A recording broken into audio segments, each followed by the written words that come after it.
नमस्कार मित्रांनो, मी अमर स्पर्धा मित्र चॅनलमध्ये आपलं सर्वांचं स्वागत करतो. मित्रांनो, आज या व्हिडिओमध्ये आपण पाहणार आहोत महाराष्ट्र राज्यातील जे विद्यार्थी एमपीएससी तयारी करतात त्या विद्यार्थ्यांसाठी खास असं मोफत प्रशिक्षण आहे. मग या प्रशिक्षणाचा लाभ घेणारे विद्यार्थी कोण आहेत? या प्रशिक्षणासाठी लागणारी जी पूर्वपरीक्षा आहे त्यासाठी माहिती काय असणार आहे? तसेच या प्रशिक्षणासाठी जी कागदपत्रे लागतात याबाबत सर्व माहिती या व्हिडिओच्या माध्यमातून आपण पाहणार आहोत. चला तर मित्रांनो, वेळ न दवडता आपल्या व्हिडिओला सुरुवात करूया. आता सर्वप्रथम पाहूया या योजनेचा लाभ घेण्यासाठी कोणता प्रवर्ग लागणार आहे. तर बघा, बार्टीमध्ये कोण येतात? तर जे विद्यार्थी अनुसूचित जाती प्रवर्गामध्ये येतात त्या विद्यार्थ्यांसाठी ही योजना असणार आहे. नंतर आहे टीआरटीआय म्हणजेच काय? जे विद्यार्थी आदिवासी जाती प्रवर्गामध्ये येतात, ओके, म्हणजे एसटी प्रवर्गामध्ये येतात त्यांच्यासाठी योजना आहे. जे विद्यार्थी मराठा कुणबी, कुणबी मराठा किंवा मराठा कुणबी या प्रवर्गामध्ये येतात त्यांच्यासाठी योजना आहे. जे विद्यार्थी महाज्योतीमध्ये येतात, महाज्योतीमध्ये कोण? तर इतर मागासवर्ग, ओबीसी, अदर बॅकवर्ड कास्ट, भटक्या जाती, विमुक्त जाती म्हणजे FIJNT असेल किंवा विशेष मागास प्रवर्ग, एसबीसी प्रवर्गातील जे विद्यार्थी आहेत त्यांच्यासाठी योजना असणार आहे. नंतर आहे मित्रांनो आरटी, अण्णाभाऊ साठे संशोधन व प्रशिक्षण संस्था. तर ही योजना कुणासाठी? जे विद्यार्थी अनुसूचित जातीमधले आहेत परंतु मातंग समाजामध्ये येतात त्या विद्यार्थ्यांसाठी ही योजना असणार आहे. चला तर मित्रांनो, आता पाहूया अत्यंत महत्त्वाची माहिती. बघा, तुम्हाला आता कळालं की बार्टी, टीआरटीआय, सारथी, महाज्योती, आरटी या संस्थामार्फत हे प्रशिक्षण असणार आहे. मग या प्रशिक्षणासाठी जे विद्यार्थी या प्रवर्गामध्ये येतात ते विद्यार्थी याचा अर्ज करू शकतात. आता मित्रांनो, तुम्हाला जर अधिक आणखी माहिती बघायची असेल तर इथे बघा संकेतस्थळ आहे http://barti.maharashtra.gov.in. आता वेबसाईटनुसार तुम्ही जाऊ शकतात. ओके, ARTI वेबसाईटवरती जा, TRTI जा, महाज्योती जा किंवा इतर वेबसाईट ज्या मी याच्यामध्ये दिलेल्या आहेत त्या वेबसाईटवरती तुम्ही जाऊ शकता. आता पाहूया मित्रांनो, तुम्हाला हा अर्ज भरायचा असेल तर त्यासाठी कागदपत्रे कोणती लागणार आहेत. आता बघा, हा अर्ज तुम्हाला ऑनलाईन पद्धतीने वेबसाईटवरती जाऊन करायचा आहे. अर्ज अत्यंत सोप्या पद्धतीचा आहे. आता बघा, महत्त्वाचं काय असणार आहे तर तुम्हाला संबंधित प्रवेश परीक्षेसाठी ऑनलाईन पोर्टलवर अपलोड केलेला मूळ विनंती अर्ज, 2 पासपोर्ट आकाराचे फोटो, ओके, फॉर्मसाठी वगैरे तुमचं जेव्हा सिलेक्शन होईल, निवड होईल, तुमच्या जिल्ह्यामध्ये जे सेंटर असेल तुम्हाला ते 2 फोटो, पण फॉर्म भरताना सुद्धा फोटो. नंतर बघा, 10वीचं प्रमाणपत्र लागणार आहे तुम्हाला, 12वीचं पास झालेलं प्रमाणपत्र, पदवी प्रमाणपत्र, तुमची ग्रॅज्युएशन डिग्री. आता मित्रांनो, एमपीएससी आहे, ग्रॅज्युएशनवर परीक्षा असते त्यामुळे अर्थातच तुम्हाला ग्रॅज्युएशनचं सर्टिफिकेट किंवा पास झालेलं सर्टिफिकेट लागणार आहे. नंतर पदव्युत्तर पदवी प्रमाणपत्र असेल तर बरं, कंपल्सरी नाहीये, पण ग्रॅज्युएशनचं तुम्हाला असणं आवश्यक आहे. पदव्युत्तर पोस्ट ग्रॅज्युएशन असावं किंवा नसावं तेवढं काही कंपल्सरी नाहीये. नंतर बघा, तुम्ही ज्या जातीच्या प्रवर्गामध्ये येतात ते तुमचं कास्ट सर्टिफिकेट असणं आवश्यक आहे. नंतर महाराष्ट्र राज्याचा रहिवासी असल्याचं म्हणजे डोमिसाईल प्रमाणपत्र असणं आवश्यक आहे. जर नसेल तर काढून घ्या.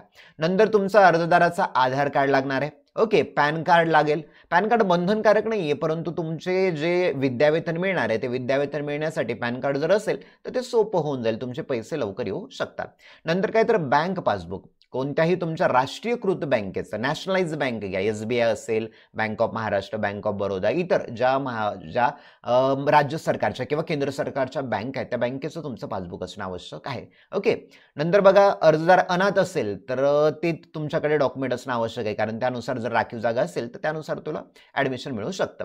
आणि मागील 3 वर्षाचं उत्पन्न जे की 8 लाखापेक्षा कमी असलं पाहिजे. मग साधारणतः 1.5 लाख 2 लाखचं उत्पन्न तुम्ही काढू शकता मागील 3 वर्षाचं. आता विचार करा, आता 2025 आहे म्हणजे काय तर 2024-25चं उत्पन्न लागणार, 2023-24चं लागणार तुम्हाला, ओके, आणि 22-23 असं मागील 3 वर्षाचं उत्पन्न तुम्हाला लागणार आहे.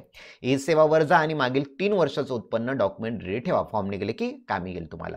नंतर स्वयं घोषणापत्र तुम्हाला निवड झाल्यानंतर त्याच्यासाठी. नंतर प्रवेश अर्ज जो तुम्ही फॉर्म भरलाय ना त्याची प्रिंट वगैरे काढून ठेवा, हे लागणार आहे तुम्हाला. ओके, चला नंतर आणखी बघूया आपण काय काय लागणार आहे. चला बघा, या पॅटर्न मध्ये तुमचा फॉर्म असणार आहे. नेम ऑफ स्कीम तुम्ही कुठल्या योजनेअंतर्गत येतात, बार्टी असेल, टीआरटीआय असेल, सारथी असेल, आरटी असेल, या प्रकारचं. तुमचा फोटो, इथे तुम्हाला फुल नेम लिहायचंय, तुम्हाला कॅपिटल लेटर, ब्लॉक लेटरमध्ये, कॅपिटल लेटरमध्ये लिहायचं. नंतर तुमचा ऍड्रेस लिहा, ओके, परमनंट ऍड्रेस लिहा, सध्या जिथे राहता तो ऍड्रेस लिहा, तुमचा आधार नंबर लिहा, डेट ऑफ बर्थ लिहा तुमची, नंतर एज सध्या काय ते लिहा तुम्ही, तुमचा मोबाईल नंबर लिहा, पॅरेंट्सचा मोबाईल नंबर लिहा, मोबाईल चालू ठेवा, मोबाईल जो नंबर आहे तो चालू ठेवा, कारण तुमची निवड झाल्यानंतर तुम्हाला ते कॉल करतील ऍडमिशनसाठी. तुमच्या जिल्ह्यामध्ये ज्या संस्था आहेत ना हे प्रशिक्षण देतात ते तुम्हाला कॉल करतील आणि मग तुम्हाला त्या सेंटरवरती जाऊन तुम्ही घेऊ शकता. परंतु मित्रांनो, तुमची निवड होण्यासाठी तुम्हाला CAT परीक्षा द्यावी लागणार आहे. परीक्षेसाठी सिलेबस काय तर इंग्लिश असेल, मराठी असेल, जीके असेल या प्रकारचा सिलेबस असणार जो स्पर्धा परीक्षेचा सिलेबस असतो. त्यासाठी महिलांसाठी काही जागा राखीव असतील म्हणजे जास्त प्रमाणामध्ये आणि बाकी पुरुषासाठी जागा वगैरे असतील. त्यामध्ये मग आरक्षण जर म्हटलं तर अनाथ असेल किंवा अपंग असेल त्यासाठी थोडंसं आरक्षण सुद्धा असणार आहे. Okay.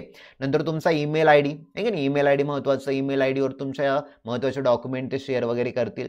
Name of the local guardian with full address, mobile number. तुम्ही जर प्रॉपरचे नसाल, कुणाचे तर राहत असाल तर त्या गार्डियनचा नंबर लिहू शकता. ओके. आणखी बघा, नेम ऑफ द कास्ट, कास्टचं नाव लिहायचं तुम्हाला. कास्ट सर्टिफिकेट नंबर, व्यवस्थितल्या जातीचा क्रमांक काय तुमचा. कास्ट सर्टिफिकेट इश्युइंग अथॉरिटी म्हणजे कुणी दिलंय, कलेक्टरनी दिलंय, डेप्युटी कलेक्टरनी दिलंय, तहसीलदारनी दिलंय, तुमच्या कास्ट सर्टिफिकेटवर असतं, त्या प्रकारचे लिहू शकता. हाईट आणि चेस्टची काही गरज नाही, ते पोलीस भरतीसाठी लागतं. पोलीस भरतीसाठी फॉर्म भरत असाल तर त्यासाठी ते लागणार आहे. ओके. नंतर बघा तुम्हाला तुमचे educational qualification, SSC, name of college, कॉलेजचं नाव काय तुमच्या, बोर्ड कुठला, तुम्ही महाराष्ट्र म्हणजे औरंगाबाद असेल तर औरंगाबाद बोर्ड घ्या, अमरावती बोर्ड घ्या, नाशिक बोर्ड घ्या, या प्रकारचं. इयर ऑफ पासिंग घ्या. सब्जेक्ट ऑफ स्टडी म्हणजे तुमचं बघा 10वीला तर नॉर्मली मराठी मीडियम घ्या, इंग्लिश मीडियम लिहा.